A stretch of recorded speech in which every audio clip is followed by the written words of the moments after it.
যশোরের মনিরামপুরে জামাতে ইসলামী সাবেক ও বর্তমান দায়িত্বশীলদের ঈদ পুনর্মিলনী অনুষ্ঠিত হয়েছে। শাওন হোসেনের প্রতিবেদনে থাকছে বিস্তারিত।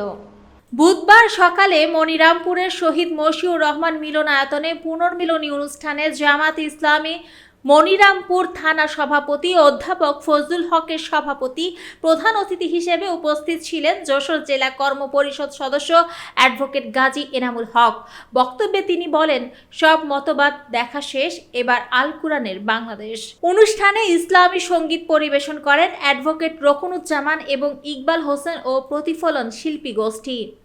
এ সময় আরও উপস্থিত ছিলেন মনিরামপুরের বিভিন্ন অঞ্চলের দায়িত্বশীলগণ।